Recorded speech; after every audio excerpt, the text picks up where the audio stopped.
conmigo su Biblia y dice, esta es mi Biblia. Yo soy lo que dice que soy. Yo tengo lo que dice que tengo. Yo puedo hacer lo que dice que puedo hacer. Hoy recibiré la palabra de Dios. Confieso que mi mente, está abierta, mi corazón está receptivo, y nunca más será igual. Estoy a punto de recibir la incorruptible, indestructible siempre viva, semilla de la palabra de Dios. y nunca más será igual. Nunca, nunca, nunca, Nunca nunca jamás será igual en el nombre de Jesús. Amén, amén. Que nos le dé un fuerte aplauso al Señor. Gracias por acompañarnos, gracias por conectarse con nosotros. Estamos listos para predicar la palabra. ¿Está listo? Ok. Estamos a punto de cerrar el año. Sé que como el año de la victoria, usted en diferentes áreas recibió esa victoria. Y a la medida que nos acercamos al fin, la gloria de Dios se va a ir manifestando. El poder de Dios se va a ir manifestando. El conocimiento de la gloria de Dios será vista en la iglesia. Así que a lo largo de 12 sesiones, porque hoy quisiera concluir la serie del Pacto de la Gracia, porque ya en algunos días es 24 y es Navidad. Así que quisiera cerrar este tema que hemos venido estudiando a lo largo de 12 entregas. Esta es la número 12. ¿En qué se basa esto? En que la Biblia solo tiene una interpretación. En que la Biblia está centrada en una persona. Y esa persona se llama Cristo. Y que siempre ha habido un plan. No es que Dios improvisa en cada época. Sabemos que desde que el hombre cae, hay una constante, el cual es que el hombre tiende al pecado. Por cuanto todos pecaron,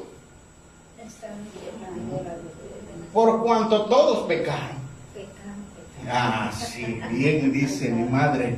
Por cuanto todos. No nada más dice la feligresía o alguien que se congrega, pero el pastor no, los ministros no. Por cuanto todos pecamos, estamos destituidos de la gloria de Dios. Pero Dios desde un principio sabía que el hombre iba a caer. Así que ya desde la eternidad Él tenía un plan. Y ese plan se llama Pacto de Gracia. Y en la entrega de 12 secciones que hemos estado viendo, hemos demostrado que en medio del Pacto de Gracia está lo que llamamos la soberanía de Dios. ¿Qué es la soberanía de Dios? La soberanía de Dios consiste en lo que en esencia es Dios. El carácter de Dios. El que Él es todopoderoso, omnisciente, omnipresente, todo lo puede. Él nunca deja de ser, Él no tiene principio ni fin. Por lo tanto, dentro de su soberanía, Dios está en control. ¿Por qué nosotros entramos muchas veces en pánico? Porque nuestra fuerza, nuestro intelecto, nuestros recursos están limitados. Pero Dios no entra en pánico. ¿Por qué? Porque Él es Dios. Y Él tiene el control de todas las cosas. Y como Él tiene un plan en el cual también, en su gracia y en su soberanía, eligió a la iglesia, diga la iglesia, Dios la está llevando hasta el final. Así que entre más se multiplica la maldad, no es que nosotros oremos, Señor, por favor, que no aparezca el anticristo, Señor, reprendo a la bestia, no. Eso va a suceder porque ya Dios lo ha dictado, lo ha proclamado. Entonces, ¿qué sucede con la iglesia? La va a preservar hasta el final. Entonces usted puede estar seguro de yo soy la iglesia. Yo soy la iglesia. Puede estar consciente de eso. Yo soy la iglesia. Por lo tanto, Dios tiene un pacto con la iglesia. Dios tiene un pacto conmigo. Y Dios me preservará hasta el fin, hasta asegurarse de que yo entre al pacto eterno, a la redención total. Así que hemos visto desde la caída, luego vimos a Abraham, luego vimos a Noé, Abraham, y luego vimos a David, y luego vimos a Cristo, y luego vimos a los apóstoles, y luego vimos a los primeros padres de la iglesia, y luego vimos a Santo Tomás, y luego vimos a San Agustín, y luego vimos a Martín Lutero en la Reforma, en la última entrega. Oh, qué cansado. Estudiar historia de la iglesia en un domingo en el cual son las 6:30 de la tarde, yo quiero estar durmiendo. ¿Es cansado estudiar historia de la iglesia? Probablemente. Pero quien desconoce la historia está condenado a repetir los mismos errores. Pero quien conoce se afirma en su identidad. Quien adquiere discernimiento comprende los desafíos actuales y cómo la iglesia ha transicionado a través de la historia. Entonces vemos que hay un solo hilo. No sé si le ha pasado a usted, pero de repente usted va en la calle y se viste así bien fifí. Y de repente como que usted nota en su ropa, que la compró de él, y un hilo sobresale. Podría dejarlo ahí, pero algo dice, tengo que tirar de él. Y usted se distrae en otras cosas y dice, tengo que jalar. No diría, lo voy a enrollar por ahí y lo voy a dejar. No. Usted dice, yo quiero quitarlo de aquí porque alguien lo puede ver. Así que usted agarra y lo enrolla bien, le da vuelta en su dedito y lo jala. Pero se viene toda la tela, porque era un hilo principal. Cuando nosotros sacamos el hilo principal de Cristo en toda la historia se nos cae. La humanidad se derrumba, porque lo único que sostiene al mundo es el poder sobrenatural de Dios, porque Él tiene el control. Oh, Jesús dijo, ustedes son la sal de este mundo. Pero si la sal es quitada, ¿qué sucede cuando usted hizo esa cochinita? Pero usted la tiene que marinar unos días, ¿verdad? Especialmente ahorita en 24. Entonces usted le tiene que meter conservadores. Y en aquel tiempo no había esos conservadores, pero había sal. Pero si se le olvida salar a la carne entra más rápido en descomposición. Así que Dios dejó la iglesia para que este mundo no se descomponga.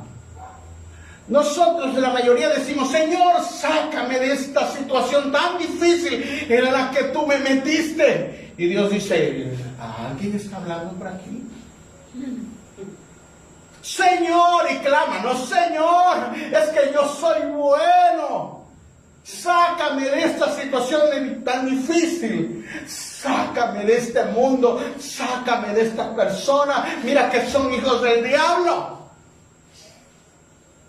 Y Dios dice, pero si yo te puse ahí. Y yo te puse ahí para que no se descomponga. Porque te he puesto como testimonio y ejemplo. Si sacamos la sal, la humanidad se descompone. Si quitamos la interpretación bíblica que Dios siempre ha tenido un plan, entonces Dios actuaría circunstancialmente. Pero hay un solo plan, el plan del pacto de la gracia. Y se manifiesta a lo largo de la historia. Como ya llevamos un tiempo, primera de Pedro Infante 4:6 dice un titipuchal de tiempo. Pues nosotros ya a que nos acercamos al fin, podemos estudiar desde la caída. ¿Cómo fue a caer a Eva, verdad? Entonces usted empieza a decir, ¿cómo fue a caer Eva? Pues se da y se pasa, ¿verdad? ¿Cómo? Si se tenía que ir a la guerra, ¿por qué se quedó y se subió allá a ver a la ventana que había dejado de 4x4 para esperar a las mujeres? ¡Qué malo! ¡Qué malo!, ¿verdad? Y ese Abraham, ¿cómo fue posible? No amaba a su esposa. Tan pronto le dijo Sara, pues quédate con mi sierva. Él rápido dijo, sí, yo obedezco la voz en mi esposa. Y hoy nosotros podemos ver toda la historia y ver los errores. Pero hay algo que hay que ver en medio de toda la situación. Dios fue fiel. Y Dios sigue siendo fiel. Y eso significa que la mayoría, o todos, por cuanto todos pecamos, en todas las generaciones caeremos. Y que no va a depender de nuestras fuerzas, de nuestra sabiduría, sino de la gracia y la obra redentora de nuestro Señor Jesucristo en la cruz del Calvario. Así que hemos estado viendo la historia de la iglesia. A eso se le llama que nosotros tenemos que ver a la luz de la historia cómo la Biblia se refleja en cada época y que hay un remanente por cada época. ¿Cuál fue el remanente cuando el corazón del hombre fue tan malo en su mente, en su corazón, en su pensamiento, que Dios dijo, voy a destruir la tierra? Un remanente, 8 personas, la casa de Noé. De una civilización tan perversa como era la de los caldeos, de donde surge Babilonia, Dios le dice a un hombre, sal de tu tierra y de tu parentela, de la casa de tu padre, a la tierra que yo te mostraré. Hermano mío, ellos no les fue fácil tampoco. ¿Será que les fue fácil? ¿Les fue fácil a Abraham salir de su tierra y de su parentela? ¿Les fue fácil a Noé construir un arca donde no había llovido nunca? Y probablemente le habían dicho que el cable le hacía tierra. Así que cuando tú te enfrentas dificultades que parece que están fuera de control, te deberías preguntar, ¿es Dios que me metió aquí o soy yo a través de mis malas decisiones? Pero si estás buscando a Dios conforme a la palabra, Dios se va a glorificar de ahí. Así que hemos llegado con Martín Lutero y vemos que él es la chispa que detona la reforma. Es un avivamiento. Las personas estaban hartas de esta institución, de esta iglesia que se había unido con el Estado y se había corrompido. Y entonces las personas se asquían, las personas se hartan. Y entonces dice, para hacerte corrupto como él, pues mejor seamos todos corruptos. Pero Dios no iba a permitir que la sal perdiese su sabor. Así que Dios iba a preservar a esos 8 de Noé. Dios iba a preservar a esa familia de Abraham. Y Dios iba a tomar a David, aunque no fuese perfecto, sino que lo iba a perfeccionar para que a través de su linaje naciese Jesucristo. Toda la historia tiene un solo hilo. Y a eso se le llama la fidelidad de Dios. Así que Dios no te escogió por tus virtudes o por tus desatinos, sino porque Él elige al que quiere. No es para el que quiere, no es para el que corre, sino del cual Dios tiene misericordia. Y a eso se le llama gracia. Así que nos quedamos con Martín Lutero. Pero sucede que ellos dijeron, bueno, ¿y luego qué sigue? ¿No se ha preguntado usted después de que usted llega a una iglesia, que por lo general tarda para que usted llegase a una iglesia, ¿verdad? Porque ahorita dice, el hermano no se convierte, fulano le ha hablado, ay Dios mío, ¿por qué? Nosotros tardamos bastante. Y yo recuerdo esto porque correteaba a mi hermano con un palo. Cuando estábamos orando nosotros, mi hermano estaba orando, mis hermanitas le tiraban la chancla a mi hermano para distraerlo, ¿verdad? Entonces nosotros pasamos un tiempo en que aceptáramos la gracia del Señor. Pero cuando nos convertimos, un día llegamos a la iglesia, todo está raro, ¿verdad? Porque todos parecen hermanos, ¿verdad? Y te saludan y te abrazan y te besan. Y, hermano, qué bueno que usted vino, y te abrazan.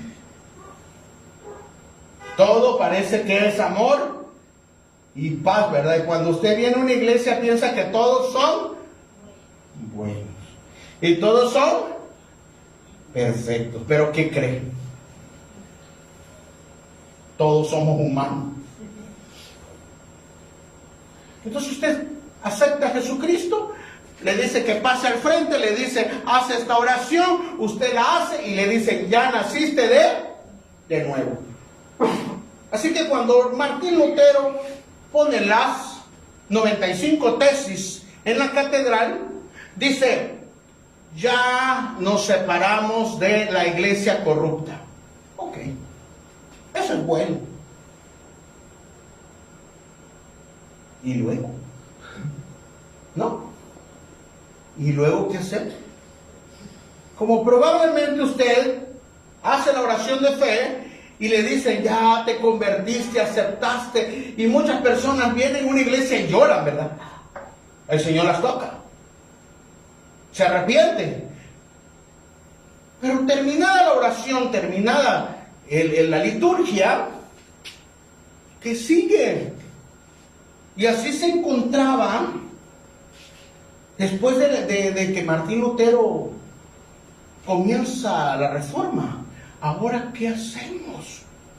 Porque ya se había separado la iglesia, el remanente ya se había apartado a lo que llamamos la iglesia protestante. ¿Qué es lo que vamos a hacer? Y algunos siguieron con algunas prácticas que venían de allá, las mañas de allá, ¿verdad? No. Y otros fueron más radicales, es decir, no, ya nos separamos, vamos a cortar completamente. Y vamos a empezar a buscar a Dios con todo nuestro corazón. Así que a lo largo de que Martín Lutero empieza la reforma, y luego vimos a Juan Calvino, ¿verdad? Empiezan a surgir otros movimientos guiados por el Espíritu Santo, y entre ellos vamos a ver rápidamente 4. Y a lo mejor usted se va a identificar porque usted lo practica. Y un día llegó a la iglesia y dice, hay que orar, hay que estudiar Biblia, hay que dejarse guiar por el Espíritu Santo.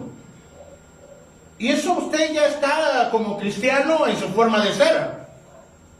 Pero para que eso surgiese, a través de la reforma, Dios tuvo que mover a los hombres de Dios. Y Dios tuvo que mover a la iglesia. Así que vamos a ver estos 4 movimientos del Espíritu. No reformas, pero sí movimientos en el Espíritu. Número 1, los puritanos. Vamos a ver los puritanos. Se le llamó puritanos porque buscaban la purificación de la iglesia. O sea, ellos habían salido de la iglesia tradicional y ahora nosotros tenemos que buscar más de Dios. ¿Cómo lo hacemos? No solo la doctrina, sino que la ética, de forma pastoral, que nos identifiquemos como cristianos en una vida íntegra. ¿Les suena eso? O sea, no solo conocer la doctrina, sino vivir la doctrina.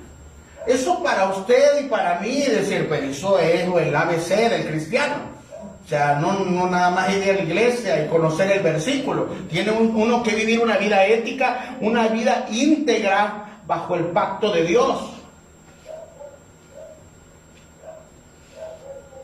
Es el movimiento puritano el que empezó a hacer énfasis en que nosotros vivamos no solo conociendo la palabra, sino haciendo la palabra. No solo ser conocedores, sino hacedores de la palabra. Porque en eso hay coherencia. En eso hay integridad. El movimiento puritano, Dios levantó un hombre de Dios llamado John Owen. Y este hombre de Dios empezó a enseñar que Cristo y la obra del Espíritu Santo eran los que trabajaban en el corazón para que el hombre fuese santificado. ¿Qué quiero decir con esto? Hermano, Dios se va a asegurar que usted no solo escuche el Evangelio, sino que el Evangelio permee hasta lo más profundo del corazón. ¿Hasta dónde dice la Escritura? Hasta los huesos, hasta los tuétanos, hasta discierne el alma y el espíritu, ¿verdad? Y que cuando sale, hablando de una forma alegórica, la palabra de Dios, ¿verdad? No solo va a destruir el pecado, sino que cuando sale lo va a regenerar. ¿Qué nos enseñaba el puritanismo? Que Dios está trabajando con cada corazón y lo está perfeccionando. ¿Quién lo está haciendo? Dios. ¿Ha intentado cambiar con sus propias fuerzas? No se va a poder. Porque la obra santificadora la tiene el Espíritu Santo. ¿Quién pagó para que usted fuese santificado? Cristo. ¿Y quién lo eligió para que usted fuese salvo? El Padre. Así que ahí está la economía trinitaria de la persona de Dios. Uno lo eligió, otro pagó y Él nos está santificando. ¿A quién? A toda la iglesia. Hebreos 12:14 nos dice,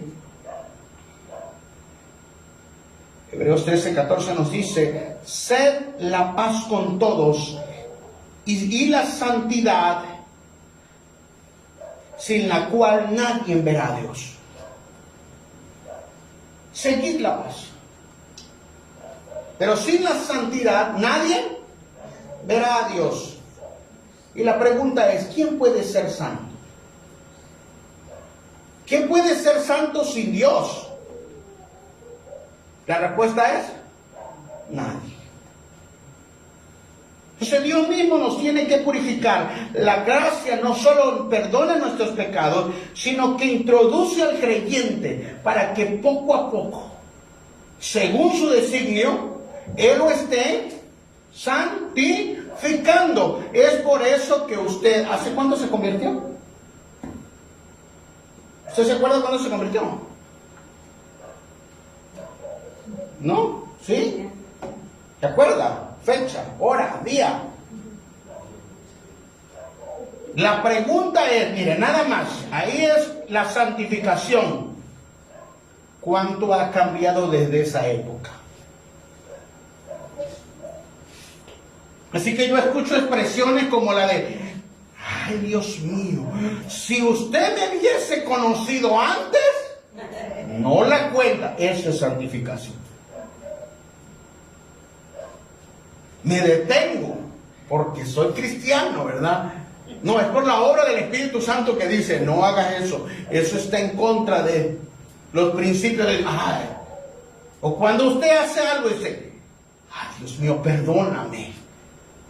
Más rápido reaccionamos en pedir perdón. Es la obra santificadora de Dios. Es el pacto de la gracia operando en las vidas. Porque esta palabra, esta escritura, no solo es un concepto de conocimiento, sino que es algo que estamos viviendo todo el tiempo. Así que, ¿qué le debemos a los puritanos? ¿Alguna vez he escuchado la palabra puritano? A lo mejor no, ¿verdad?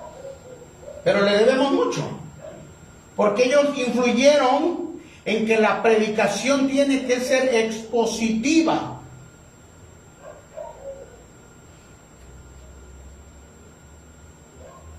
La palabra de Dios tiene un eje rector.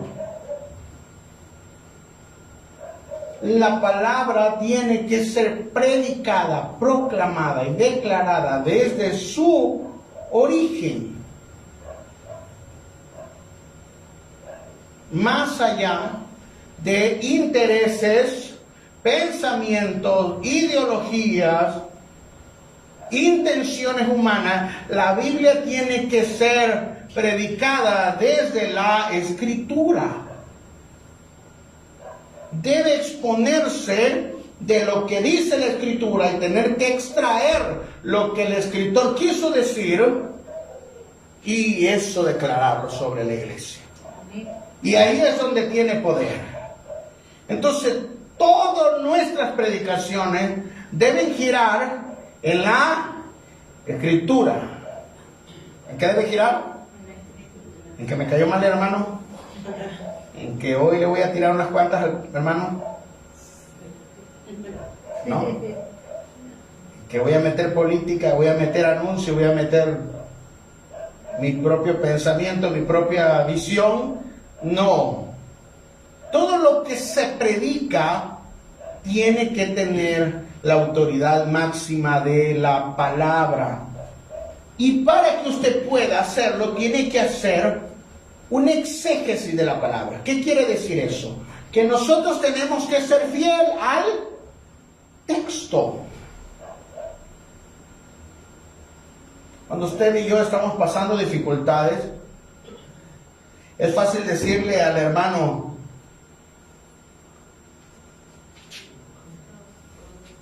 todo lo puedo en Cristo.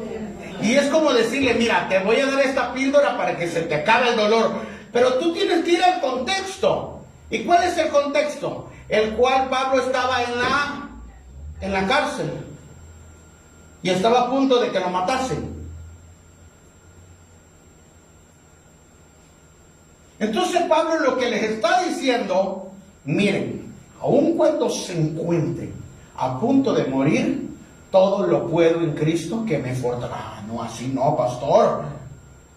Yo quería que me tirara aceite y el problema se fuera. La enfermedad se fuera. Bueno, oramos, porque dice la Escritura, si estás enfermo voy a ir, llama a los ancianos y oramos. Pero va a depender de Dios, no del ritual. Cuando nosotros predicamos expositivamente, nosotros tenemos que predicar a Cristo. ¿Qué tenemos que predicar? A Cristo. Mis templos, mis carros, mis casas, mis sueños guajiros. ¿A quién tengo que predicar? Tengo que predicar a Cristo. Cristo Cristo debe ser glorificado y debe ser formado en la iglesia. Los puritanos se aseguraron que toda predicación tiene que estar centrada en el eje rector cristocéntrico. Por eso esta serie del Pacto de la Gracia no se centra en mis fuerzas, no se centra ni siquiera en esta época, se centra en que Cristo ha sido fiel desde la eternidad. En la eternidad, Cristo fue el que pagó, Cristo fue el que te ayudó, Cristo es el que sostiene la historia, Cristo nos llevará hasta el fin de los tiempos. Cristo. Y finalmente tiene que tener una aplicación. Pero esta aplicación, esta palabra debe confrontar. Diga confrontar. Ay, eso no me gusta. Toda palabra nos debe confrontar con nuestra conciencia para que nosotros podamos medir si estamos conforme a la palabra. Debe consolar a cada creyente para que lo llevemos, o sea, la palabra, el Espíritu Santo lo lleve a madurar, a arrepentirse, tener fe y ser obediente a Dios. Ese es el objetivo. Los puritanos nos llevaron a eso, a que nosotros no prediquemos nuestras propias ideas, sino regresemos al texto. Así que cuando probablemente nos toca la enseñanza, ¿verdad?, entre semana, y preguntamos, y usted dice, pastor, pero yo me imagino, hermano, ¿ya? Sí. ¿Qué dice él? ¿Qué dice el texto, verdad? ¿En qué contexto está? Leámoslo arriba, leámoslo abajo, veamos las palabras, en qué situación se encuentra, históricamente, políticamente, y hay que hacer un estudio de la Escritura, claro. Pero nosotros como pastores no podemos, hermano, no podemos esperar 10 minutos antes y abrir nuestra Biblia y decir, Señor, ¿qué me vas a revelar para la iglesia? No, hermano, estudia la palabra. Muchas personas quieren ser ministros, pero no saben nada de la palabra. ¿Qué le vamos a predicar al pueblo?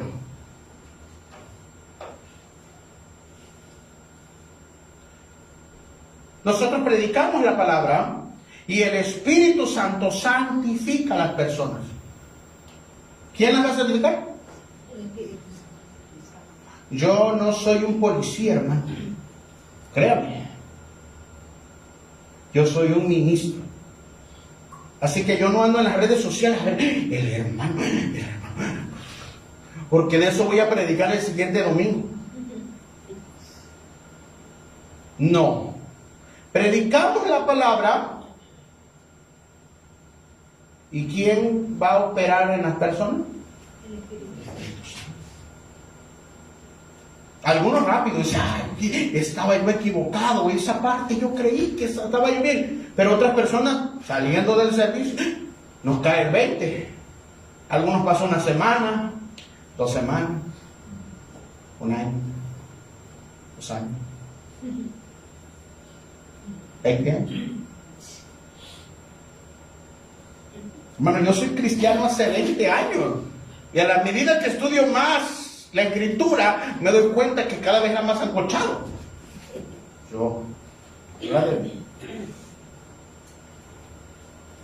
Porque el que nos va limpiando, el que nos va santificando, se llama Espíritu Santo. Es la obra de Él, y que nosotros debemos depender de Él. Y Él nos va a llevar a la obediencia.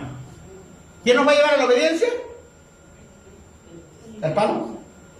Claro. En indirectas. A que yo le haga muestra así porque no me hizo caso. No, hermano. Es más, usted pudiese hacer lo que yo le digo, pero si no lo hace de corazón, no va a funcionar. Porque el que tiene que regenerarnos se llama Espíritu Santo. Y me encanta. Acabo de terminar uno de mis últimos cursos de este año y vi la diferencia entre una costumbre y un hábito. Y eso me encantó. Porque desde una costumbre es algo que tú haces, pero que muchas veces te obligan. Así que tú vienes a la iglesia obligado. Pero cuando ya no es algo como que ya no encajó, ¿verdad? Ya nadie te obliga o nadie te dijo algo, tú dejas de hacerlo. Entonces lo que tú tenías era una costumbre.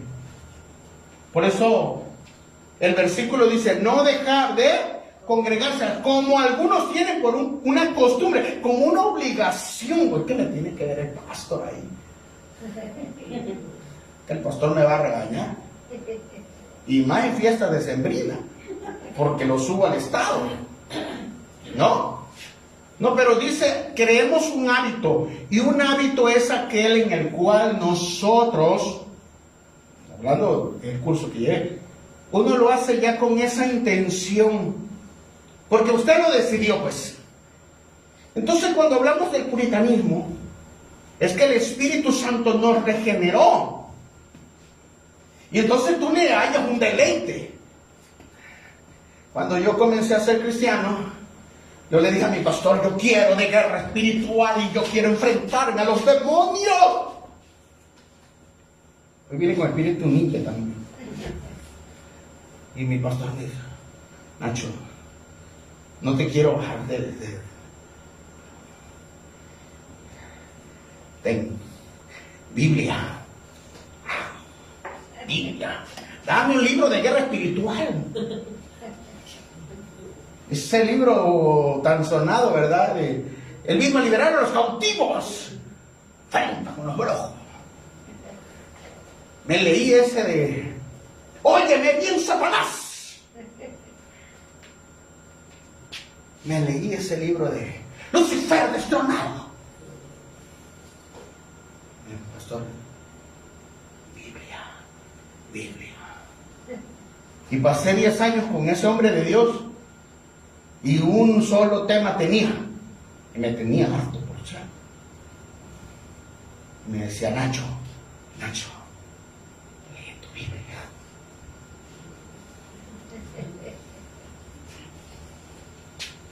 Pero pastor, y los ovnis, pastor, y los ángeles caídos, pastor, ¿y a dónde he hecho los demonios? Y él me decía, Nacho,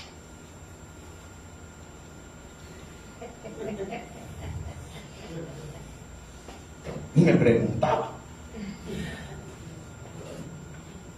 Entonces yo lo hacía porque él me preguntaba, pero a veces de repente digo que le Biblia, porque mi pastor me dijo que me va a preguntar.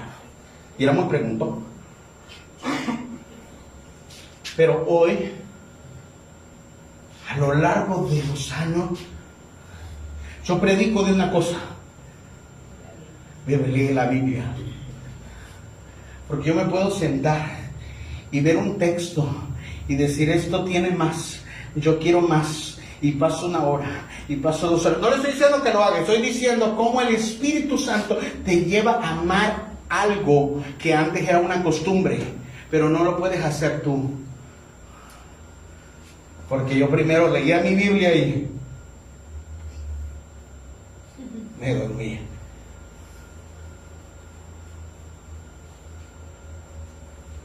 Es el Espíritu Santo obrando en tu vida, regenerando tu corazón, porque del hombre no puede salir nada bueno. Pero el Espíritu Santo, que está haciendo la obra por el cual pagó Jesucristo, está operando en ti y no se va a rendir hasta verte purificado. Ese es el puritanismo. Y vámonos, porque ya. Vámonos al siguiente. Porque en este se va a identificar usted y yo. El movimiento con ustedes el movimiento bautista. Aleluya. El movimiento bautista empezó con un grupo de personas dentro del protestantismo que decían que el pacto de la gracia tiene que ser consciente. Diga consciente. Consciente. Entonces, ¿se acuerda? La iglesia tradicional bautizaba ¿a quiénes? A los que no eran conscientes, por eso bautizaban niños. Y entonces dicen, no, uno tiene que estar consciente de lo que estamos haciendo. Estamos en el pacto de la gracia, somos creyentes en Cristo, pero debe reflejar una convicción. O sea, usted lo hace no porque otras personas se lo dicen, sino porque usted está consciente de lo que está haciendo, ¿o no? Entonces, el pacto de la gracia tiene la visibilidad de que nosotros también razonamos, pensamos, lo hacemos por voluntad personal en la fe.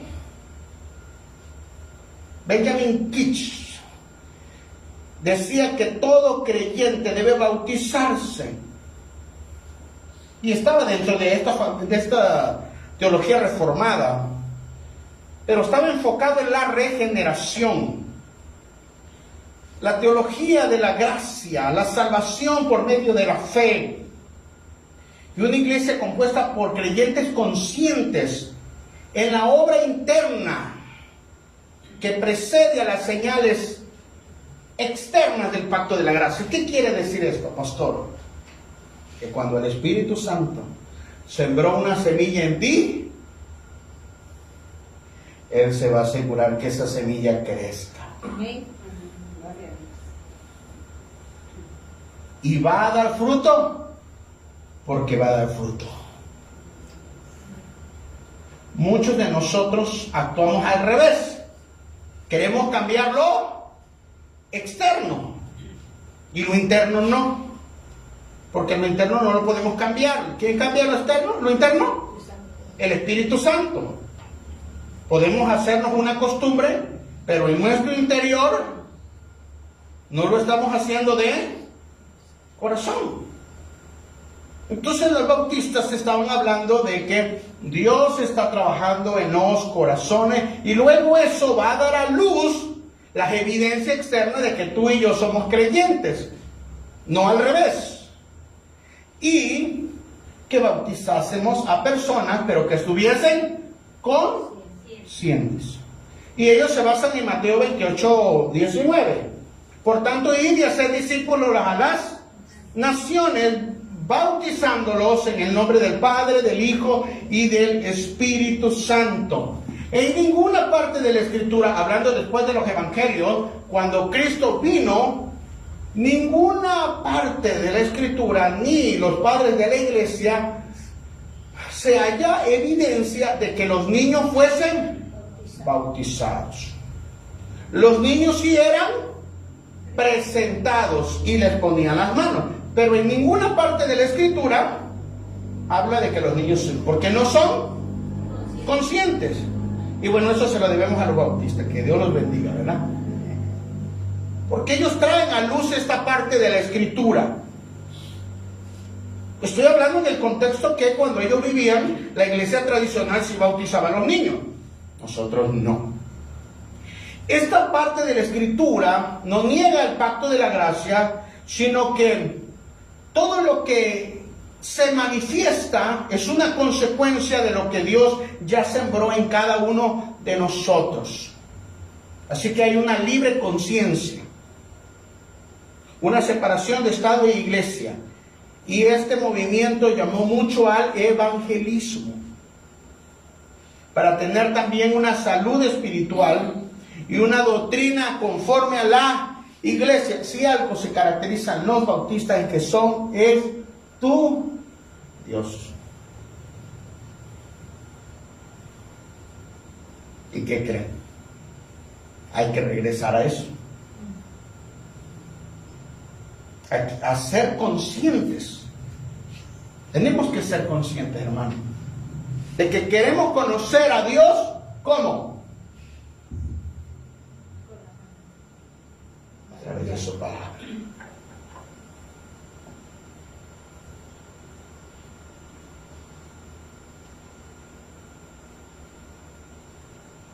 Y por fe, decirle a Dios: Dios, yo quiero 2026, año de 31, quiero estar para la proclama. Pero este 2026, yo soy consciente de mi deficiencia, de que no sé mucha Biblia, y que muchas de mis decisiones las he tomado incorrectamente porque no sé lo que dice la palabra. Y por lo tanto, conscientemente regresaré a la Escritura y confiaré que tú me abrirás la mente. Y tú, a través de tu Espíritu Santo, me harás entender estas perlas maravillosas de la palabra. Y me darás sabiduría y conocimiento. Qué bonito saber que los bautistas implementaron ese movimiento allá en los 1610, o sea, hace 400 años. Y ya decía que teníamos que estudiar la Biblia. ¿Y qué creen? Todavía seguimos sin leerla. Pero el bautismo de los niños, al menos para nosotros, ya se quedó, ¿verdad? Bautizamos por inmersión también, pero a las personas que están conscientes. Segundo movimiento. Tercer movimiento, para irnos más rápido. El movimiento metodista. Digan metodista. Y les decían metodistas porque se burlaban de ellos, porque tenían un método: orar, ayunar, leer Biblia. Y los iban a ver y estaban ayunando, orando, leyendo Biblia. Y lo implementaron como una práctica. Estos metodistas se volvieron muy disciplinados y comenzaron el movimiento del discipulado, porque no solo consistía en que la gente se congregase un día, sino que hay que darle seguimiento a las personas. Y ellos implementaron lo de las reuniones, el seguimiento pastoral, cómo enseñar a las personas a orar, cómo enseñar a las personas a leer la Biblia, a través de ciertas herramientas, a través de diferentes métodos, y por eso les llamaron metodistas.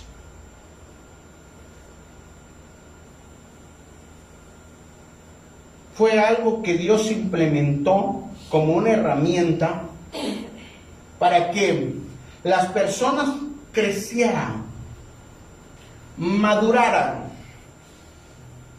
Así que el Espíritu Santo es el que nos va a regenerar a través de la palabra, y que debemos estar conscientes,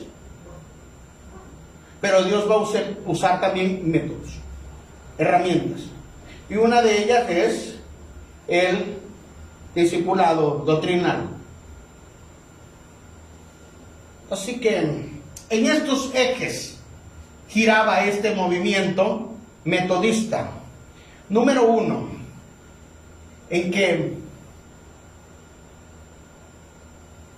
la gracia era iniciativa de Dios.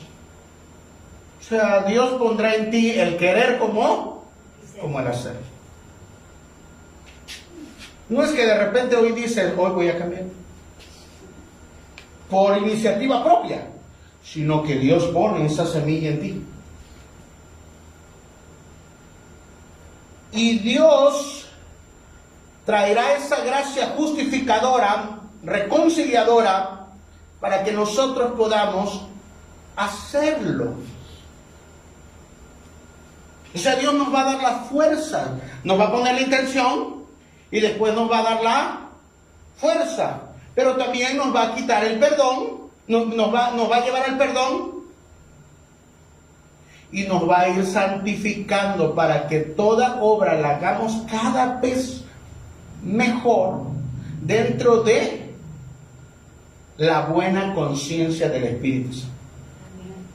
¿No? Porque a veces hacemos las cosas, sabemos que hay que orar.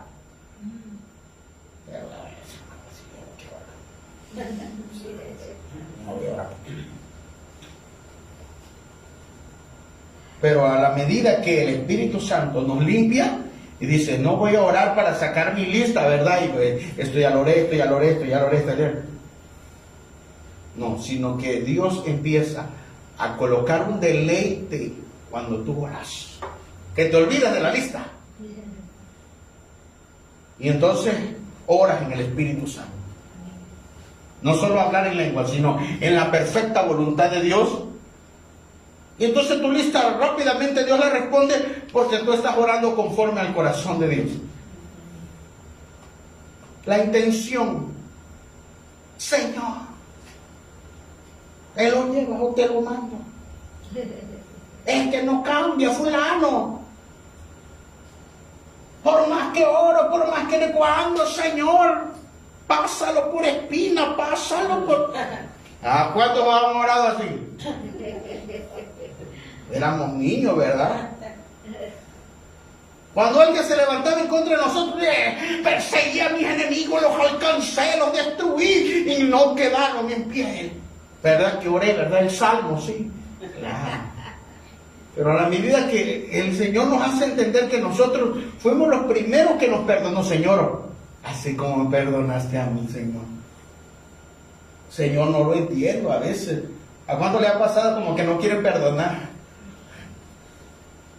Como que sí le dolió el golpe que le dieron, ¿verdad? Como que dice, pon la otra mejilla.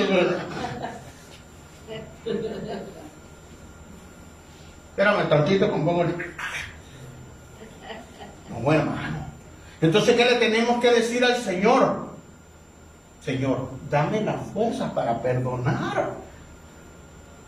Toda cosa buena no puede venir de nosotros. Entonces, aún dame las fuerzas para perdonar. Abre mi mente. Porque en la condición humana no vamos a poder. Entonces los metodistas entendieron esto. Que Dios es el que nos está santificando. Por medio de la fe, hermano. ¿Cuándo va a ser totalmente perfecto? Por medio de la fe, ¿lo va a lograr? Sí, lo va a lograr. ¿En qué tiempo? ¿Quién sabe? Eso sí, ni yo se lo puedo decir. No ha terminado conmigo. Pero de que nos va a limpiar, nos está limpiando y nos está santificando a todos. Y el mismo Dios de paso santifique por completo. Eso dice 1 Tesalonicenses 5:23. Y el mismo Dios de paz os santifique por completo. ¿Quién lo está santificando? El mismo Dios de paz. Que no cambia, no. Santifícalo como me santificas a mí. El mismo Dios de paz os santifique por completo todo vuestro ser, espíritu, alma y cuerpo, y sean guardados irreprensibles para la venida de nuestro Señor Jesucristo. Este texto podría unirse a aquel con Judas, ¿verdad? Judas 24. Aquel que es poderoso para guardarnos sin caída. ¿Por qué no vas a caer? Hablando en un término de que no te vas a perder. ¿Por qué? ¿Por qué no se va a perder la iglesia? ¿Por qué no se va a perder el remanente? Porque Dios lo está santificando por completo. ¿Alguien le podrá ganar a Dios?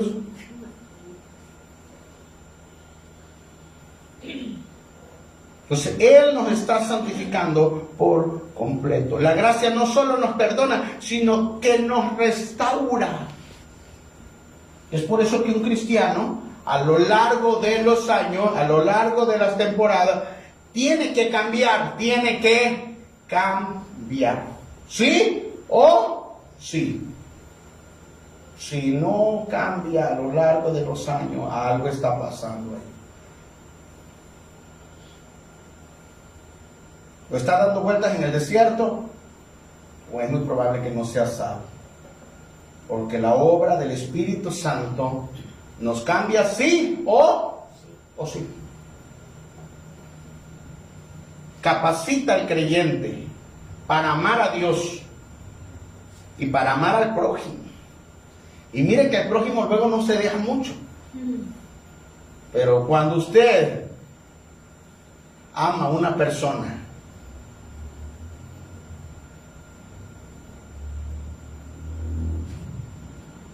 pero no por lo que le da, sino por quién es Él, en Cristo Jesús, su corazón ha cambiado.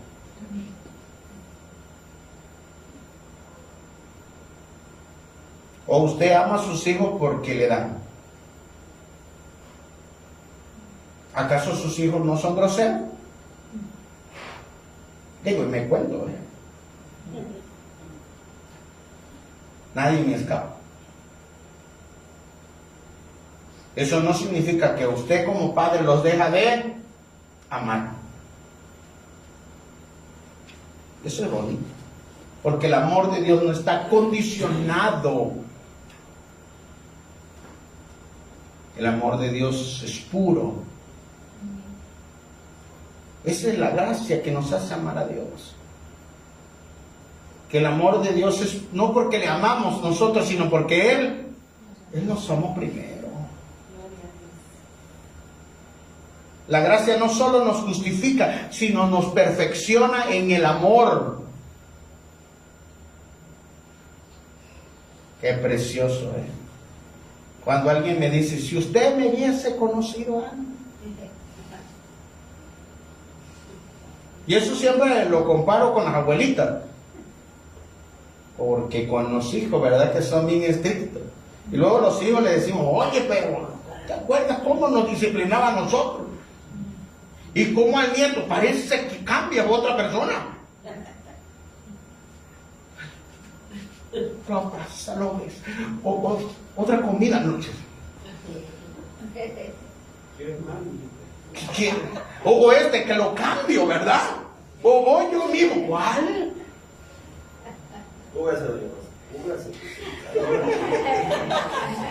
Entonces, las personas son perfeccionados en el amor. ¿No? En otro tiempo nosotros no hubiésemos soportado tantas cosas.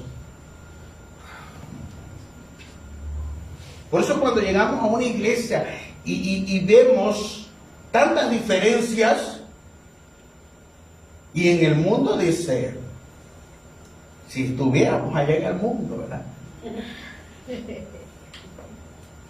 Hermano, no es hipocresía, sino simplemente uno dice, tenemos que amarnos aun cuando seamos diferentes. Y es que Dios está operando en nuestros corazones. Ya me fue el tiempo y vámonos ya. Movimiento número 4, ya para que usted se identifique. No, movimiento 4, y vamos a ver el movimiento pentecostal. Usted que es puritano, bautista, metodista, y llegamos al movimiento pentecostal que se dio aquí el siglo anterior, de 1901 a 1950, el movimiento carismático. El movimiento carismático pentecostal hablaba de las experiencias que las personas pueden tener, o los creyentes puedan tener, basados en Hechos capítulo 2. En que el pacto de la gracia no solo consistía en saberlo, no solo en la santificación, sino tener una experiencia, diga experiencia.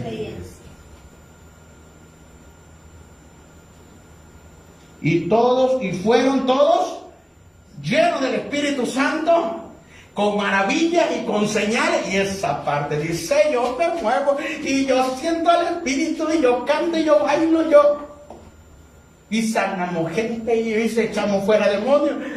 Eso se reformó apenas el siglo pasado. Porque el avivamiento de los siglos pasados es, llega, lee tu Biblia y ya. Y la evidencia es que vas a cambiar, y si no cambias, pues. Pero se volvía muy monótono. Y entonces el Espíritu Santo, a través del movimiento pentecostal, levantó a un hombre llamado William Seymour. Era un hombre de color que perdió un ojo y le decían el ojo de tigre, porque se puso una canica. Y ese hombre, su idea, su iluminación de la palabra, es que los creyentes tenían que experimentar lo de la iglesia primitiva. El mover del Espíritu Santo con la evidencia de hablar en lengua en el Espíritu. No, que le papanote la lengua.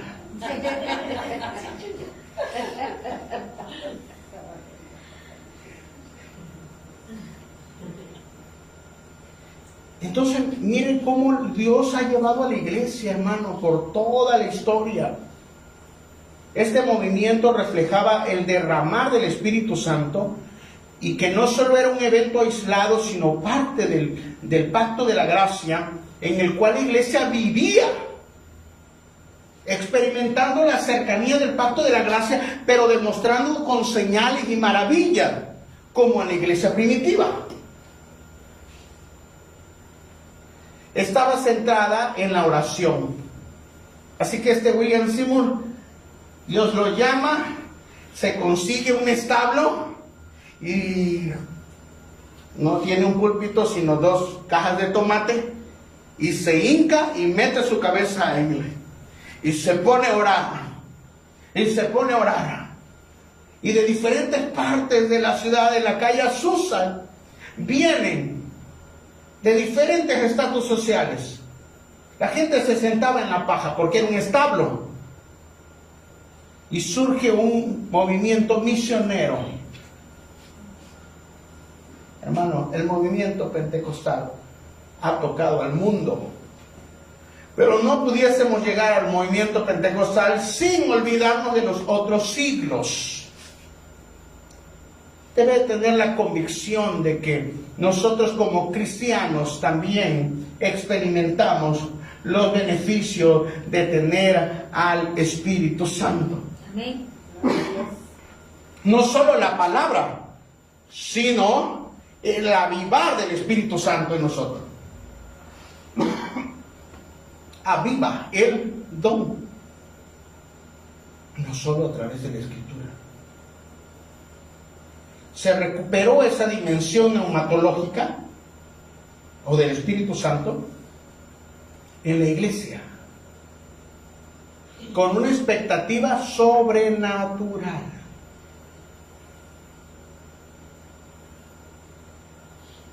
No solo Dios va a cambiar el corazón,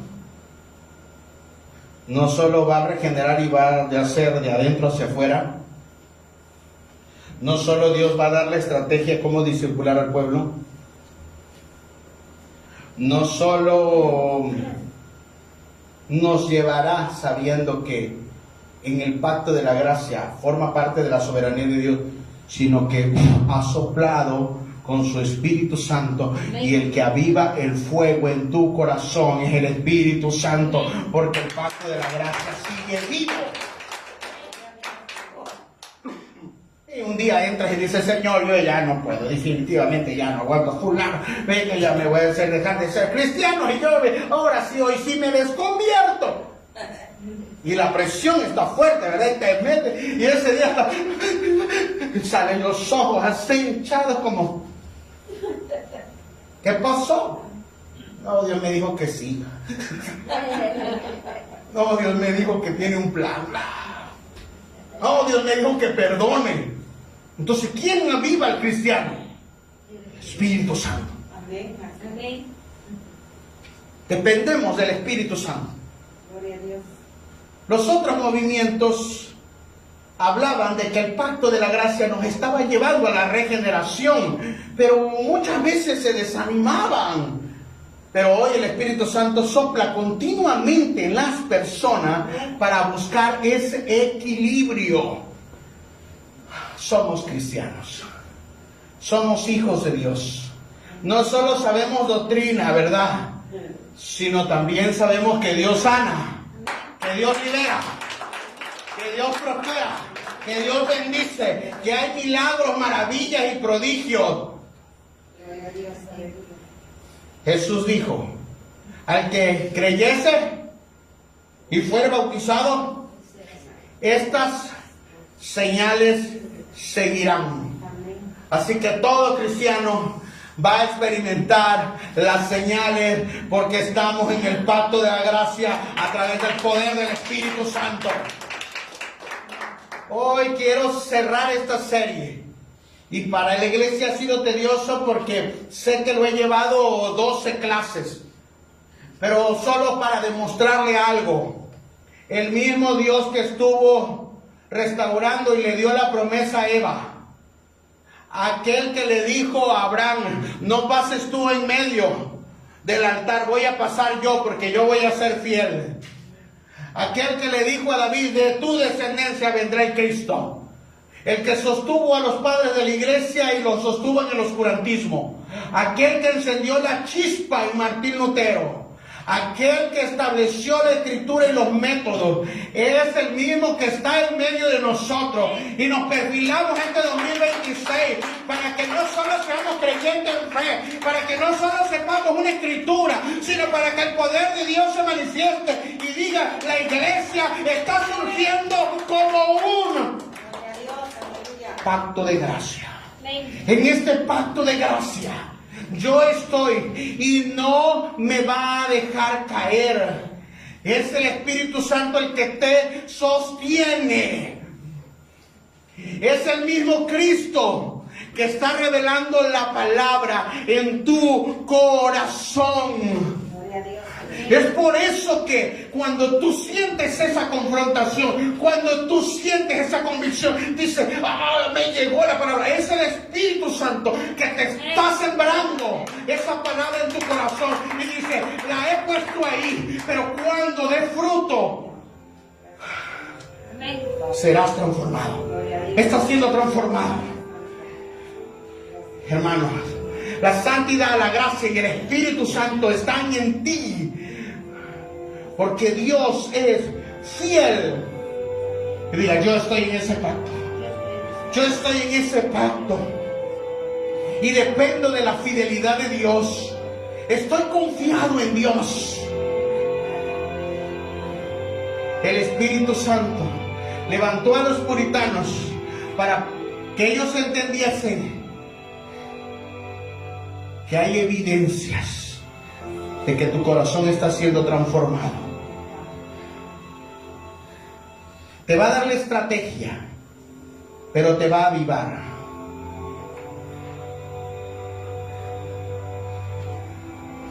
Desechemos toda obra de las tinieblas y desechemos toda obra humana y le digamos al Señor, yo dependo de ti, yo dependo de ti, yo dependo de ti. Ahora entiendo que tú me elegiste para estar en el pacto de la gracia y que tu iglesia no se va a detener en medio de las dificultades. Tú me estás purificando, tú me estás enseñando, tú me estás entrenando, pero también me estás avivando. Los movimientos del Espíritu Santo después de la Reforma solo demostraron que Él tiene el control. Y las luchas en tu vida y a lo largo de todo lo que tú has pasado ha demostrado que Dios sigue cuidando de ti y que no depende muchas veces de nuestras fuerzas. Si somos buenos, malos, sino de la obra redentora del Señor Jesucristo. Y que podemos confiar en Él, que podemos entregarnos completamente en Él. Sumérgete, sumérgete, sumérgete en el Espíritu y dile: Señor, yo quiero depender de ti. Como en el tiempo de Ezequiel, le mostraron un río y él pasó y solo el río era hasta las rodillas. Y luego midieron otros 1000 y hasta las rodillas, y luego otros hasta los lomos, y luego ya no podía porque era a nado. Señor, el Señor te está llamando para que dependas completamente del Espíritu. Dile: yo estoy en el pacto. Yo pertenezco al remanente del pacto. No te mires tú, mira a Cristo. Si nos miramos nosotros, si miramos los efectos de los demás, jamás lo podremos lograr. Pero dile: yo miro a Cristo. Cuando estaba siendo apedreado, dice que no miró a las personas que le tiraban las piedras, sino que colocando sus ojos en el cielo, vio al Señor Jesucristo. Es el Espíritu Santo el que te dice dónde debes poner la mirada. No en los que te han atacado, y no en los que se levantan contra ti. No en la situación y no en las piedras. Levanta tu mirada. Levanta tu mirada. Lo que parece imposible para ti, levanta la mirada y dile: para mí es imposible cambiar. Para mí es imposible. Pero para el que cree, todas las cosas son posibles. Yo te creo a ti, dile: yo te creo a ti, yo te creo a ti, yo te creo, yo te creo a ti, yo te creo.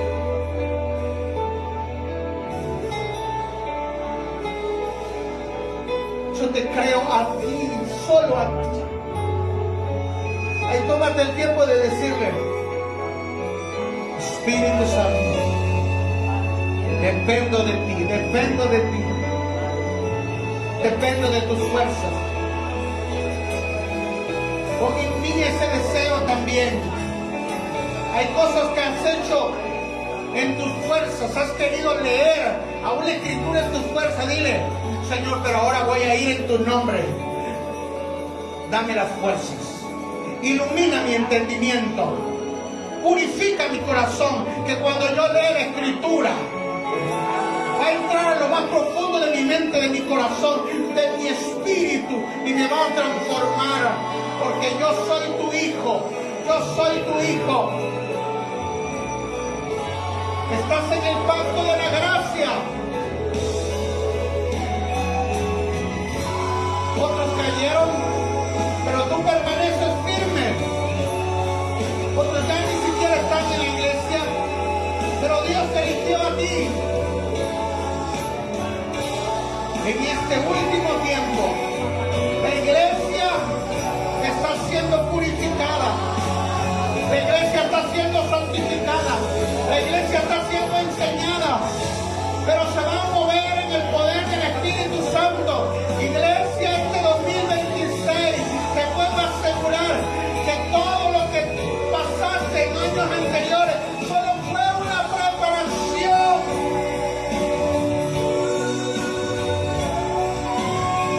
Mientras otros descansaban, mientras otros regresaban atrás, había algo que te levantaba, como Jeremías.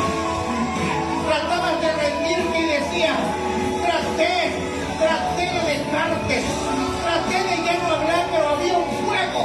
Es el fuego del Espíritu Santo, es el que está en ti por causa del pacto de la gracia.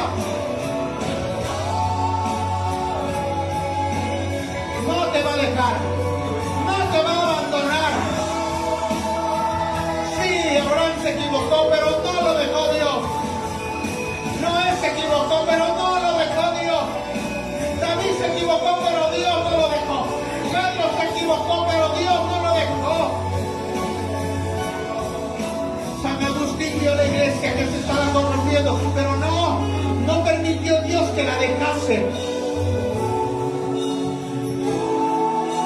El remanente se agrupó en la iglesia protestante y empezó a soplar, empezó a soplar, empezó a soplar, empezó a soplar, empezó a soplar. Y Él está soplando en este día. Él está soplando en este día. Él está soplando. Él está soplando en este día. Él está soplando en este día ahora.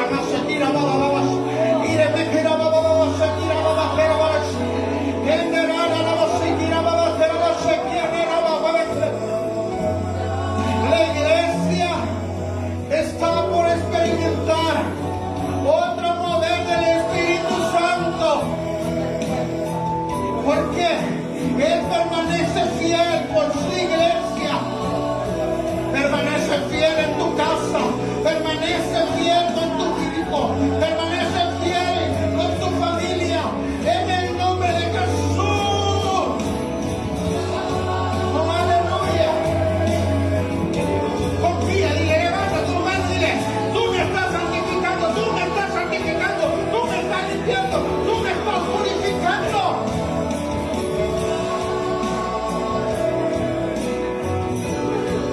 Él está regenerando el corazón de su iglesia. La iglesia está en el pacto de la gracia, el pacto no se ha quebrado. Lo que comenzó, Él lo perfeccionará. En el nombre de Jesús, allí en el nombre de Jesús, las experiencias, las sanidades, las maravillas y los prodigios son solo la evidencia, la señal de que el Espíritu Santo seguirá obrando en ti, en tu casa, en tu familia. No busques las señales, busca a Cristo y Él manifestará su sanidad, manifestará su poder. Ahora, en el nombre de Jesús, estas señales siguen a la iglesia.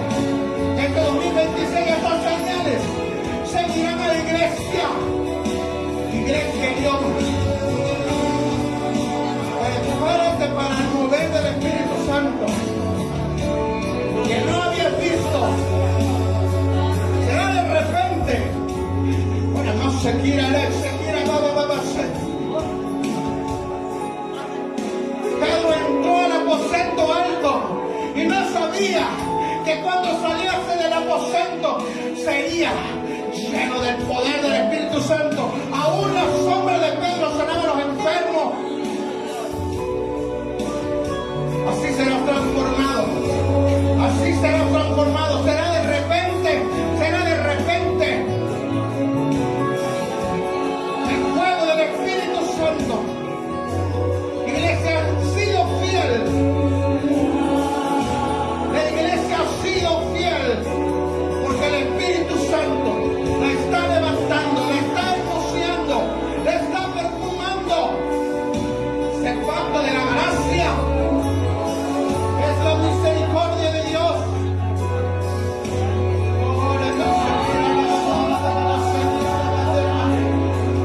Ora en el Espíritu Santo. Que nadie te diga lo contrario. Amamos a Dios con todo nuestro corazón, con toda nuestra fuerza. Es el Espíritu de Dios avivando a la iglesia en medio de los tiempos. Ahí en el nombre de Jesús, ahí en el nombre de Jesús, ahí en el nombre de Jesús, Él aviva la iglesia. Ahí en el nombre de Jesús, Él está avivando la iglesia. Y Él no se va a detener. No se va a detener. Sino que las personas empezarán a ver más a Cristo a través de ti. En el nombre de Jesús. Porque entiendes que no es tu obra humana, sino la obra del Espíritu Santo que está operando a través de ti. mientras nos rendimos más a Él con todo nuestro corazón, en el nombre de Jesús, en el nombre de Jesús, fuego del Espíritu de Dios.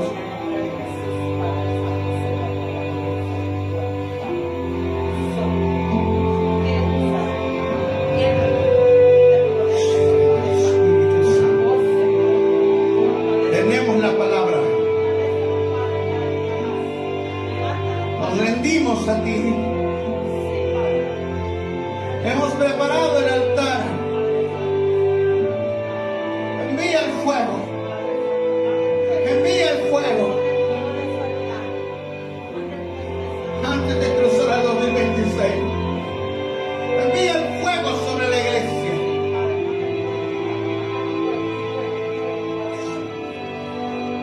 Envía ese fuego sobrenatural sobre la iglesia.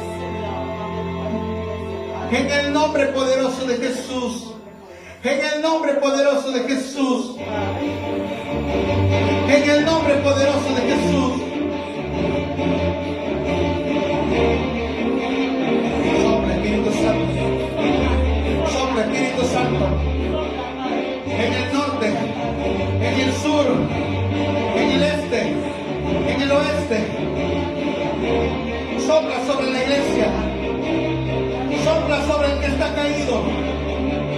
Sopla sobre el que está enfermo.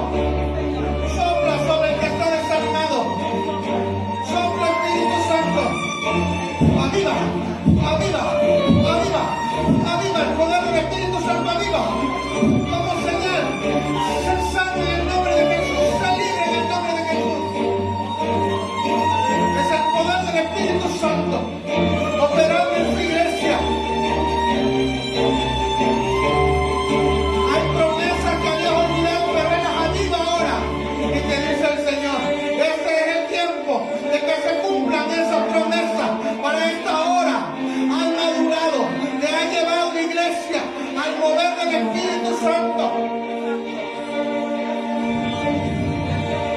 Sopla Espíritu de Dios. Como tú quieras, dile, como tú quieras obrar, como tú quieras operar en mi vida.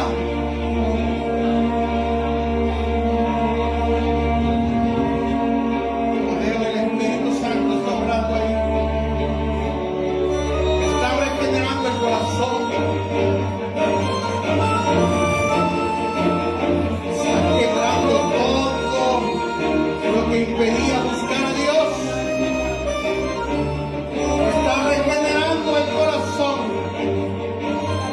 Está santificándote por la obra redentora de Cristo. En el poder del Espíritu Santo. En el nombre de Jesús. Por eso recordamos el pacto de la gracia. Dile, no es con nuestras fuerzas. Es en Cristo Jesús. Dice en Cristo Jesús. Recordamos que lo que estás haciendo en nuestra vida, que lo que estás haciendo en la iglesia, es por el pacto de la gracia. Que lo que estás enseñando la palabra, nos está santificando. Y estás recibiendo el poder del Espíritu Santo. Por la obra de Cristo, por el sacrificio de Cristo. La noche que Él fue entregado, partió el pan y dijo, este es mi cuerpo. Mire, hoy lo como consciente de que todo se trata de que tú has pagado por este pacto y has pagado por mí. Puedo estar confiado que nuevas son todas las cosas. Las viejas han pasado ya. El antiguo hombre, en delitos y pecados que era yo, ha sido pagada toda deuda en el cuerpo de nuestro Señor Jesucristo, en fe, en tu palabra, en el pacto. Lo confieso, lo creo, en el nombre de Jesús. Toma el pan.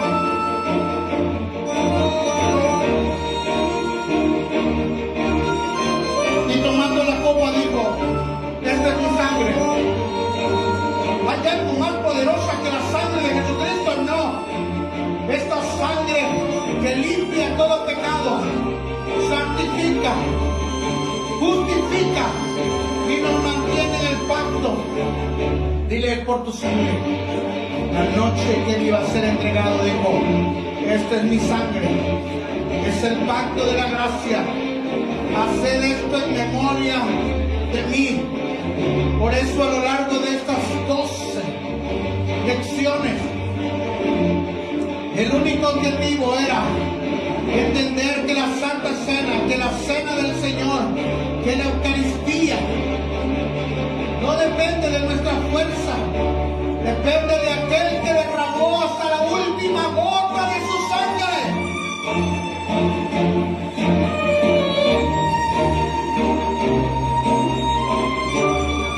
Y cuando clavaron esa lanza en su costado, no salió más sangre. La había derramado toda por nosotros. Todo está pagado. Todo está pagado. La salvación, la libertad, la sanidad, la liberación, la justificación, la preservación, el pacto de la gracia, todo está pagado. Todo está pagado, hermano. No hay espíritu, no hay brujo, no hay hechicero que pueda enfrentarse a la iglesia, porque la sangre de Jesús cubre a sus escogidos. Nos cubre, te cubre, te cubre, te cubre.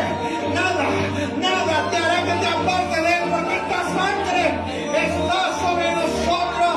En el nombre poderoso de Jesús puedes tomar. Pueden participar, por favor.